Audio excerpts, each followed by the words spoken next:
Going to review the Galaxy S3. In fact, you kind of got already a little bit of a peek at it. This is the latest, hottest Android phone, a very strong contender for the best Android phone out there with the HTC One. This is the version I'm using is the unlocked international version because, of course, I had to have it before everybody else. And I'll tell you a few of the things I love about this phone. First of all, it is a 4.8-inch Super AMOLED display that is just gorgeous. Now, Samsung did make this a pentile display. That's the same kind of display that the Galaxy Nexus used, and I didn't like because I saw a lot of color noise in the whites on the Galaxy Nexus. Well, they've avoided that problem with this display. There is nothing to complain about. They have 3 modes, a dynamic mode, a natural mode. I have it on the most dynamic, colorful mode because it's so colorful. I just love this display. And by the way, notice how smoothly, this is Samsung's TouchWiz 4 to go with the ice cream sandwich on this phone. Notice how smoothly I'm going from page to page. This is, believe it or not, a quad-core Exynos processor in here running at 1.4 gigahertz. That's a lot of power for a smartphone, so much so that I thought, you know, I'm going to put my aquarium wallpaper. I never use this wallpaper because it uses up so many CPU cycles. On a normal phone, this would slow it down. But you know what? This phone is so fast, I can afford to spend some CPU cycles on having fish. Let me just feed these fish. I'll just tap it right up here, and they all come to the top of the screen and get their food. It is dinner time, after all. This is the 16 gigabyte version. They do sell a 32 gigabyte version. You can add an SD card. So I've got the 16 gigabyte version with a 32 gig SD card. To me, that's plenty of horsepower, plenty of storage. This uses an 8 megapixel camera. In fact, according to iFixit in their teardown of the Samsung Galaxy S3, this is exactly the same Sony part that the iPhone 4S uses. And I did find it, in fact, an excellent camera. And the camera app on here, this is the Samsung camera app, not the ice cream sandwich camera app, has some really sweet features. 1080p 30 frame per second video that looks spectacular. And you see, we also have some special kind of shooting modes, including an HDR mode that I found was quite good, a smile shot that actually looks for smiles in the picture and waits till somebody smiles, and a panorama that's great, that's automatic and very fast using this 1.4 gigahertz processor. I take 8 images, it stitches them together almost as fast as I can save it. There's also a cartoon mode that, you know, some other modes that you'll hardly ever use. It's got a decent flash, although, as always, flash on camera phones isn't very good. I'd say this camera is not quite as good as the iPhone 4S camera. Obviously, Apple's done some real optimization in their software, but it's pretty sweet. Now, you are going to want that 1080p video because this is an HD screen, 1280 lengthwise by 720 across. That makes this over 300 dots per inch. Is this a Retina display? You bet. It's probably the best display I've ever used, and that includes the high-quality iPhone 4S display. So a gorgeous phone.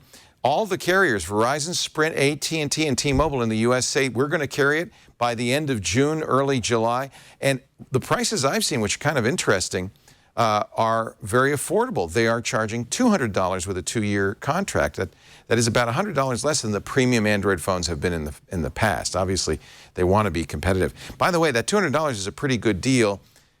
Well, at least on the unlocked version. I got 2 years of Dropbox, 50 gigs of Dropbox storage included in that price.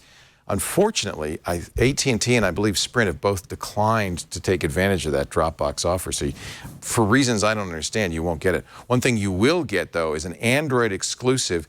This is the amazing Flipboard, which has been out on the iPhone since December. It's already out on Android, but only on the Galaxy S3. And boy, it's a great way to show off this beautiful, fast device. I mean, it really, really looks good. I have to say, I'm very, very happy with this phone in every respect. Are there negatives? Well, you've heard me talk about the pros. Very, very fast, probably faster than you'll ever need on a smartphone. A gorgeous 4.8-inch 1280 by 720p screen. You can't get better than that, at least not right now. It's smaller than my Galaxy Note, but you know what? I like it a little bit smaller. I still have as much resolution, as much stuff on the screen as I did on the Note. It doesn't have the Galaxy Note's pen, the S Pen, no stylus included. I don't really miss that. In fact, the only negative I could come up with on this phone is because it's so, oh, look how thin it is too. And they've also eliminated the bump that was part of the Galaxy S2. So thin, very light. It's plastic on the back, Gorilla Glass 2 on the front. And that is my negative on this. It's kind of slippery, and because, you know, the Galaxy S3 is a fairly new phone, there are a dearth of accessories, very few decent cases available. It's not like an iPhone in that respect, and I kind of miss that. Samsung has bundled some very nice apps. The TouchWiz interface 4.0 I think is quite good. It's very unobtrusive, but you, of course, could use another launcher like Nova on this, or in fact, I'm going to be trying one called Apex a little bit later on. The Galaxy S Memo application is quite good. I like that a lot. The camera app that Samsung's provided here is good. They have their new Music Hub music store on here. I'm not going to use that. But believe it or not, the music player that this comes with is pretty darn good. In fact, good enough that I replaced Double Twist with it. It's the music player I use. Oh, and that's another nice feature of this phone. It supports DLNA. So I was able to launch Pandora and the music player and immediately play music from my phone to my home stereo system. My Onkyo AV receiver supports DLNA. Many TV sets do. Even my little Grace Mondo internet radio supports it. So I was able to play audio from this phone to a variety of devices. Video looks great on it. It's a little slippery. It doesn't have a whole bunch of accessories, but in every other respect, this is a phone worthy of being, of the title, the best phone on the market. Certainly, at least as good as the HTC One, which is the tough one out there right now. I think this is a fantastic phone.